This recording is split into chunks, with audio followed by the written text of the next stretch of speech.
Hello विद्यार्थीगण, मैं इसके कश्यप भारत दर्पण चैनल के माध्यम से आप तमाम विद्यार्थियों का स्वागत करता हूं। विद्यार्थीगण, पिछले क्लास में हम लोगों ने बाबर और हुमायूं के बारे में पढ़ा था और हुमायूं एवं अकबर के बीच का जो शासक वर्ग है सूर्यवंश के नाम से जाना जाता है। आज हम उसी सूर्यवंश में शेरशाह सूरी के बारे में अध्ययन करेंगे, जिसे अकबर का पूर्वगामी कहा जाता है। शेरशाह को व्यवस्था का निर्माता नहीं बल्कि व्यवस्था का सुधारक के नाम से जाना जाता है, जो अपनी प्रशासनिक क्षमता के लिए इतिहास के पन्नों पर याद किया जाता है। 5 वर्ष के शासन काल में उसने वो कार्य किया, उसी कार्य को आगे बढ़ाने का कार्य अकबर ने अपने अगले 50 वर्षों के शासन काल में। इस्लामिक राज में ये पहला शासक था जो एक धर्मनिरपेक्ष शासन की नींव रखा, जिसे अकबर ने बाद में उसे एक अच्छे आधार प्रदान किया। तो शेरशाह के पढ़ने के पहले चलिए हम लोग, यदि आपने वीडियो को सब्सक्राइब नहीं किया तो सब्सक्राइब कर लें, बेल बटन दबा दें और तमाम प्रकार का जो भी यूट्यूब से जुड़ा हुआ घटनाक्रम है उसे भली भांति आप परिचित हो पूरा कर दें। तो शेरशाह सूरी, इसका बचपन का नाम फरीद खां था। पिता हसन खां से इसे सासाराम की जमींदारी प्राप्त हुई थी, जागीरदारी प्राप्त हुई थी। अर्थात इसके पिता का नाम हसन खां था, बचपन का नाम इसका फरीद खां था, जिसका जन्म 1472 ईस्वी में हुआ और 1497 से 1518 लगभग 21 वर्ष ये सासाराम, बिहार सासाराम का जमींदार जागीरदार के रूप में काम किया और 21 वर्ष के अपने जमींदारी के काल में इसने कुशल प्रशासक के रूप में, कुशल संगठनकर्ता के रूप में अपने आप को स्थापित किया और पूरे देश में कहीं न कहीं अपने को एक कुशल व्यक्तित्व के रूप में प्रतिस्थापित किया। लेकिन इस बात का इसे बराबर दुख रहा कि इसकी योग्यता, इसकी काबिलियत, इसकी कार्यक्षमता, इसकी प्रशासनिक दक्षता के बावजूद भी इसे जगह जगह अवरोध पैदा किया जा रहा है, इसे आगे बढ़ने का अवसर नहीं मिल रहा है, क्योंकि ये किसी सुल्तान का पुत्र नहीं। आज भी हम देखते हैं राजनीति से लेकर के, भले हम लोकतंत्र को अपना लिए, लेकिन नेता पुत्र को बड़े आसानी से आगे बढ़ने का अवसर मिल जाता है और अन्य लोगों को उससे अधिक योग्यता होने, चाहे हम जितना भी वंशावली देखें, तेजस्वी यादव से लेकर राहुल गांधी तक, अखिलेश यादव से लेकर अन्य तक, उससे कहीं अधिक योग्य व्यक्ति पिछड़ जाते हैं। इस बात का इसे बराबर मलाल रहा। शेरशाह को अपनी सौतेली मां के कारण बचपन काफी कठिनाइयों में गुजरा। पिता हसन खां जौनपुर के सरकी राज्य के अधीन प्रतिष्ठित जमींदार थे और सरकी वंश की राजधानी जौनपुर, जिसे पूर्व का सिराज, पूर्व की शिक्षा का केंद्र का नाम से जाना जाता था, शेरशाह की प्रारंभिक शिक्षा दीक्षा वही हुई।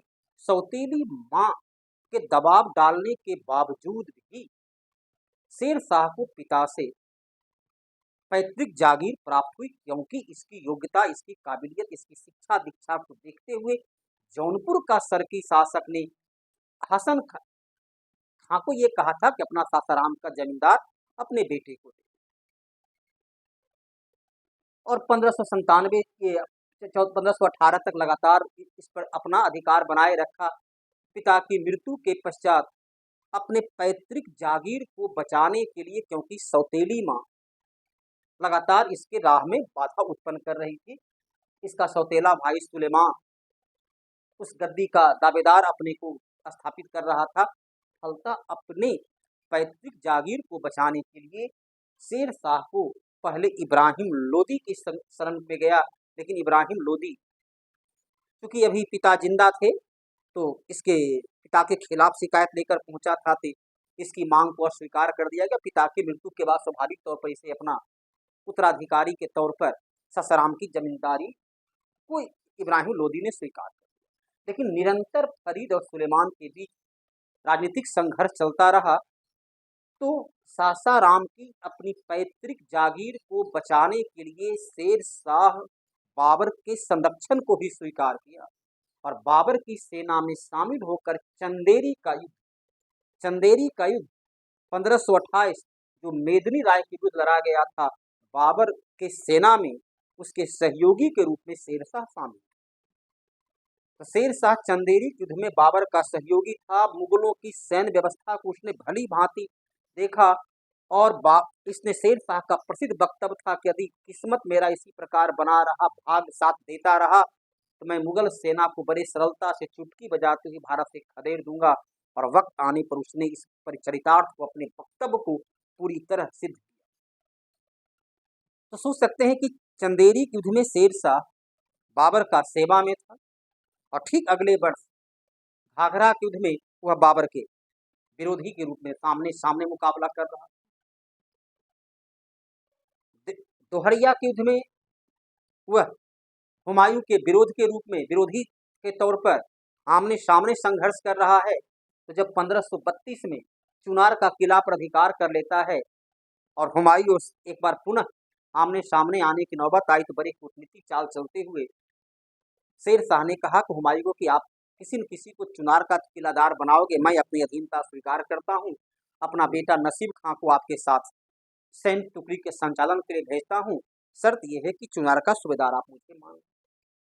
तो बड़ी चतुराई से शेर शाह, एक बार पुनः देखिए, दोहरिया का ठीक 1532, दोनों एक ही वर्ष है। 1532 में दोहरिया के युद्ध में शेर शाह और हुमायूं आमने सामने है और 1532 चुनार का किला जीतने के बाद पुनः उसने हुमायूं की अधीनता को स्वीकार करते हुए किला पर अपना अधिकार को बनाए रखा। तो हर समय वह कूटनीति, अपनी IQ, अपनी बौद्धिक क्षमता का प्रयोग किया। जिधर हवा का रुख रहा उस ओर उसने पीठ करके अपनी स्थिति को निरंतर मजबूत करता गया। शेर शाह में इसी गुण को देखते हुए बाबर ने अपने पुत्र हुमायूं को कहा था कि शेर शाह पर नियंत्रण रखना, क्योंकि इसमें सुल्तान बनने की, बादशाह बनने की सभी गुण मौजूद है। जब बाबर उस पर नियंत्रण स्थापित नहीं कर सका, तब हुमायूं तो उसकी तुलना में कमजोर शासक था, तो वो क्या उस पर नियंत्रण प्राप्त कर पाता। तो शेर शाह ने 1532 से 1537 तक चुनार के किला पर अधिकार बनाए रखा। 1537 में एक बार हुमायूं से पराजित हुआ और चुनार का किला पुनः हुमायूं के हाथों में आ गया। 1539 में बड़े ही कूटनीतिक तौर पर, बड़े ही सातिराना अंदाज में उसने रोहतासगढ़ के किला पर पूर्णतः अधिकार प्राप्त कर लिया। जहां का शासक नृपति था, धोखे से अपनी हुमायूं के से संभावित युद्ध को ध्यान में रखते हुए अपनी घर की महिलाओं को इस रोहतासगढ़ के किला में सुरक्षित उसने रखने का अनुमति प्राप्त करके आश्वासन प्राप्त किया। और जब किला का दरवाजा खोला गया तो सैनिक भेष में पर्दा में रहने वाली महिला की जगह पुरुष गए थे और बड़ी आसानी से सब उसने रोहतासगढ़ के किला को धोखे से प्राप्त किया, जो उस वक्त भारत का सबसे बड़ा किला में से एक था। इस किला से वो इतना प्रभावित था कि जब वह मुगल बादशाह बना, मुगल बादशाह की जगह पर दिल्ली के तख्ते ताऊस पर बैठा, तो 2 साल के बाद उसने रोहतासगढ़ के किला का ही फोटोकॉपी झेलम नदी के तट पर पंजाब के क्षेत्र में रोहतास का किला के नाम से किला को स्थापित किया। वह किला से इतना प्रभावित था। इसी किला के नाम से उसने पंजाब के क्षेत्र में एक किला का निर्माण करवाया, ठीक इसी का आकार प्रकार का, इसी की रूपरेखा।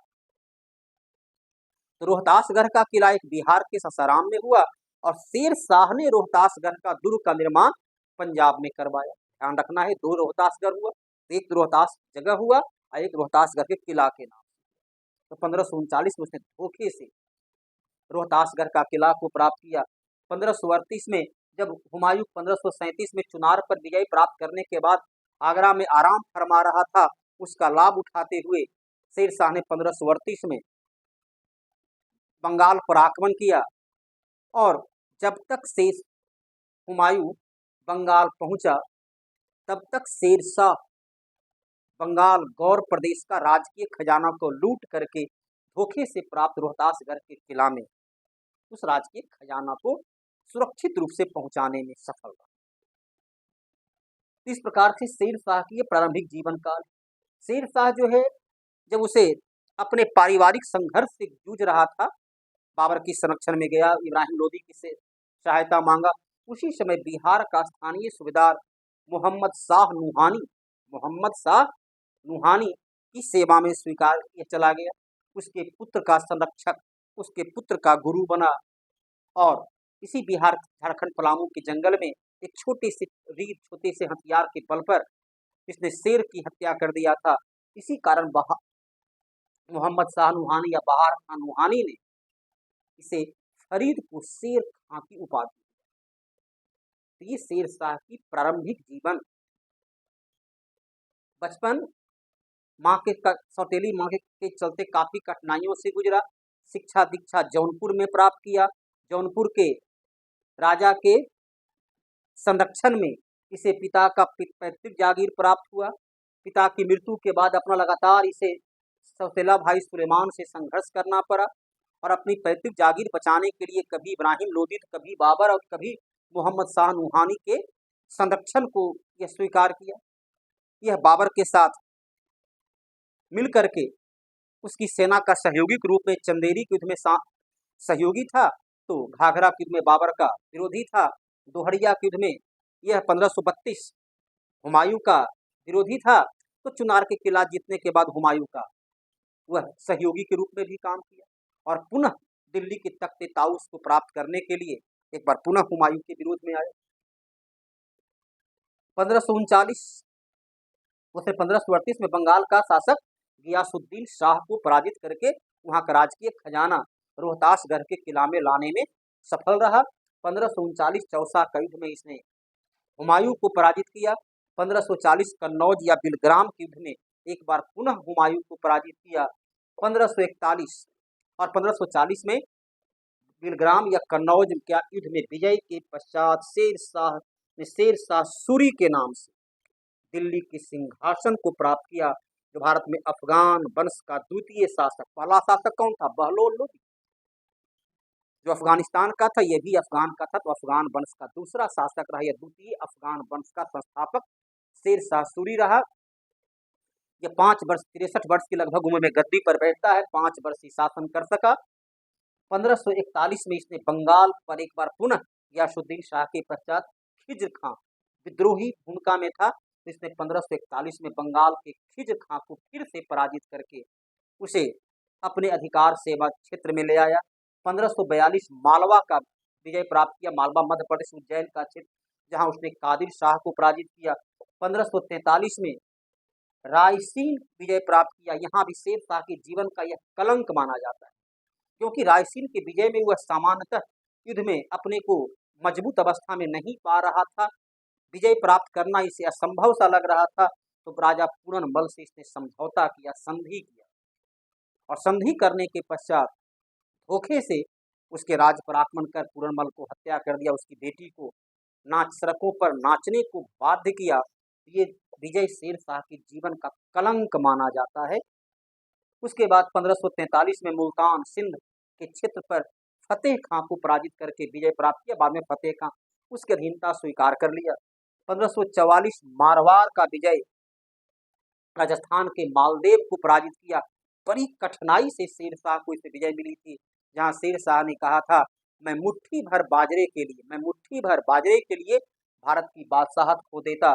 और 1545 कालिंजर बुंदेलखंड, ये एक ऐसा दुर्ग है जिस पर कोई विजय प्राप्त नहीं कर सका। हाँ, कालिंजर का राजा पिरात सिंह हारा, पराजित हुआ, और शेर शाह ने स्वयं कालिंजर के अभेद दुर्ग पर तोप चलाया, जो कि तोप का गोला दीवार से टकराकर बारूद की ढेर पर लगा और शेर शाह उस आग में झुलस गया था, लेकिन मरने के पहले किरात सिंह पर विजय प्राप्त कर चुका था। ये शेर शाह का अंतिम अभियान था। सोचिए, शेर शाह 1540 से लेकर 1545 तक शासन किया।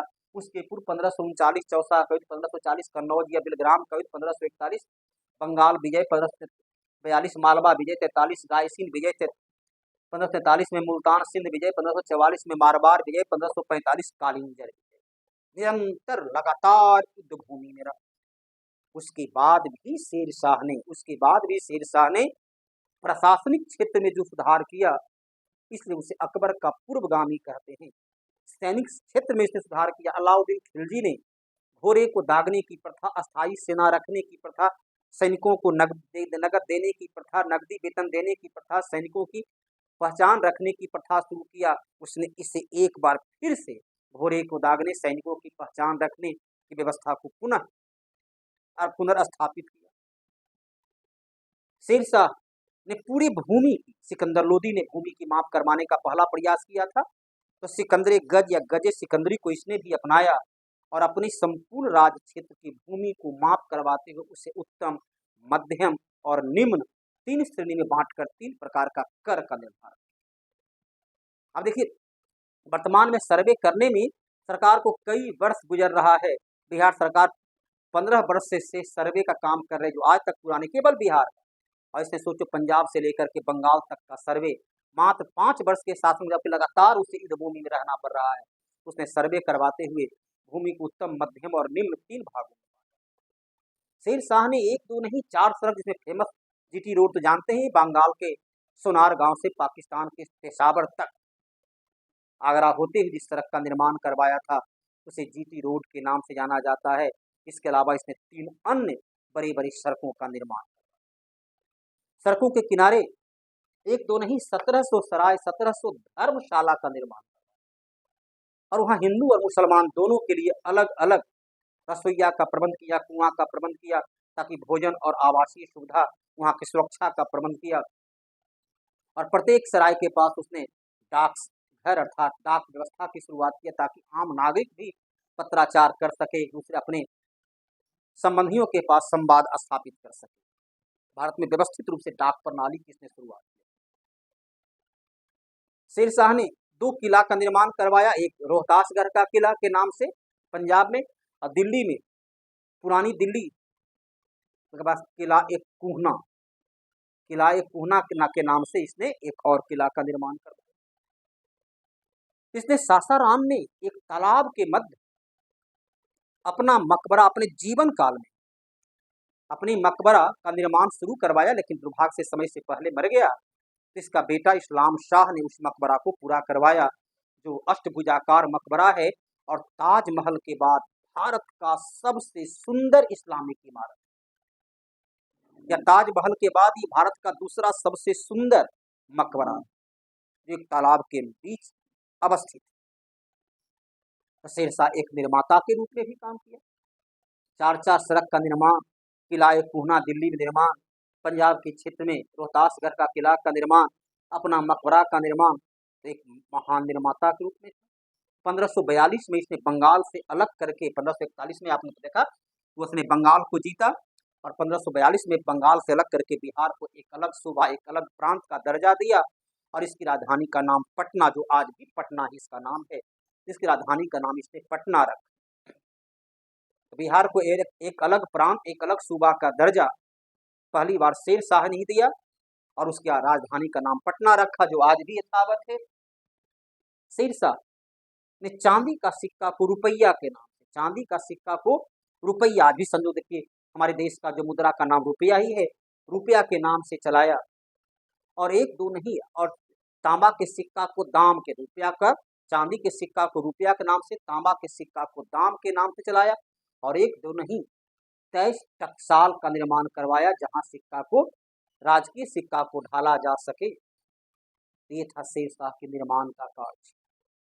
शेरशाह ने अपनी प्रशासनिक क्षेत्र में इक्ता प्रणाली, जो कि दिल्ली सल्तनत का एक पार्ट था, इक्ता या सूबा का निर्माण किया, प्रत्येक का एक सूबा, सूबेदार, और उसके बाद इक्ता को सरकार के रूप में बांटा, और सरकार अर्थात जिला के रूप में बांटा, जिसका 2 अधिकारी होता था, सैनिक अधिकारी को सिकदार या सिकदारा, और प्रशासनिक अधिकारी को मुंसिफ ए मुंसिफा कहते थे। फिर सरकार को परगना में बांटा, जिसका प्रधान सिकदार, और परगना को फिर गांव में बांटा, जहां मुखिया मुकद्दस चौधरी हुआ करता था। शेरशाह के बारे में जानकारी, अकबर जब गद्दी पर बैठा तो शेरशाह के प्रशासन के बारे में सुना था, तो अकबर के आदेश पर अब्बास खां सरवानी ने तारीख ए शेरशाही नामक पुस्तक लिखा, जिसमें शेरशाह की पूरी प्रशासनिक व्यवस्था का उल्लेख। शेरशाह का ही वित्त मंत्री, शेरशाह का ही भू राजस्व का मंत्रालय संभालते थे राजा टोडरमल, जिसने भूमि को उत्तम, मध्यम और निम्न 3 भागों में बांटने में महत्वपूर्ण भूमिका निभाए थे।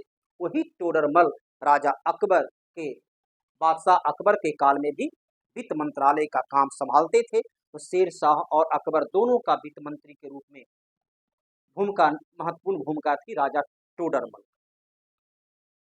शेरशाह का दरबारी था मलिक मोहम्मद जायसी, जिसने पद्मावत नक्श से सिख तक रानी पद्मावती की सुंदरता के बारे में अपनी कल्पना से अपनी सुंदरता का उल्लेख किया। पैर के नाखून से लेकर सर तक उनकी सुंदरता का वर्णन है। ऐसी पर चलिए फिल्म बनाए और काफी विवादास्पद फिल्म रहा पद्मावती। तो इसका दरबारी कवि था मलिक मोहम्मद जायसी, जिसने पद्मावती नामक पुस्तक लिखी। और शेरशाह के बारे में पूरी जानकारी मिलती है अब्बास खान शेरवानी के द्वारा।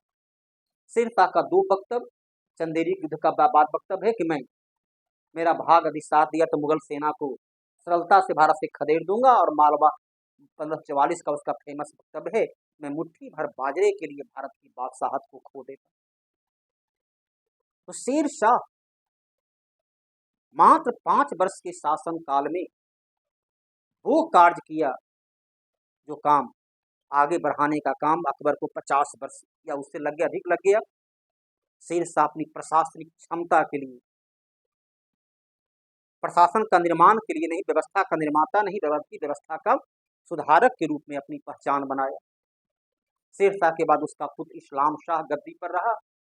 इस्लाम शाह 5 वर्ष तक 1545 से 1553 8 वर्ष तक शासन रहा। और इस्लाम शाह जब तक रहा तो अपने पिता की विरासत को वो संभाले रखा, उसमें कहीं न कहीं वृद्धि ही किया, उसको किसी प्रकार की क्षति होने ही नहीं दिया। पंजाब की सुरक्षा के लिए एक तो नहीं, उसने 5-5 किला का निर्माण करवाया। इस्लाम शाह जो है, क्योंकि लगातार ईरान उधर से हमला हो रहा था, तो पंजाब की क्षेत्र की सुरक्षा के लिए, सिंध की क्षेत्र की सुरक्षा के लिए उसने 1-2 नहीं 5-5 किला का निर्माण करवाया। लेकिन इस्लाम शाह की मृत्यु के पश्चात सूर्यवंश मात्र 5 भागों में बंट गया उसके बेटा पोता में, और हुमायूं उसका लाभ उठाया।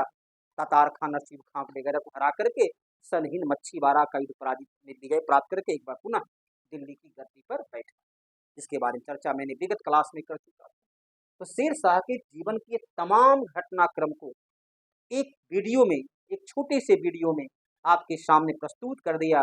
और एकदम यकीनन है कि इससे अधिक शेरशाह से जुड़ा हुआ कोई भी सवाल, चाहे ग्रुप डी का हो या संघ लोक सेवा आयोग का एग्जाम हो, बीपीएससी हो या एसएससी हो, रेलवे हो या कोई अदर बिहार दरोगा हो या बिहार पुलिस हो, इससे अधिक कुछ नहीं। आदि से अंत तक सूर्यवंश से जो भी क्वेश्चन पूछेगा वो इसी से आएगा, जो आपके छोटे से इस बोर्ड पर लिखा हुआ है। बस इसे एक बार याद कर लो और अपनी सफलता को अपनी मुट्ठी में कर लो। न रहो न निराश करो मन को, कुछ काम करो, कुछ काम करो। तो उसी वीडियो को देखें जहां आपको न्यूनतम समय का निवेश और अधिकतम रिटर्निंग प्राप्त होता हो। बाबू, ये उम्र जो है डांस देखने और ये उम्र मनोरंजन करने का नहीं, ये उम्र जो है शिक्षा के प्रति समर्पित होने का है। जितना जल्दी आप इस कड़वे सच को समझ लोगे उतना जल्दी आपको सफलता मिलेगी। अब आप उस उम्र को गुजर चुके हैं जहां पंचतंत्र की तरह कहानी के माध्यम से आपको शिक्षा दी जाए, तो आप अपना भली भांति खुद समझते हैं। तो आज की क्लास को यहीं पर विराम देते हैं। लेकिन यदि आपने पहले सब्सक्राइब नहीं किया है, शेयर नहीं किया है, लाइक ना किया, तो इसे कर दे। धन्यवाद।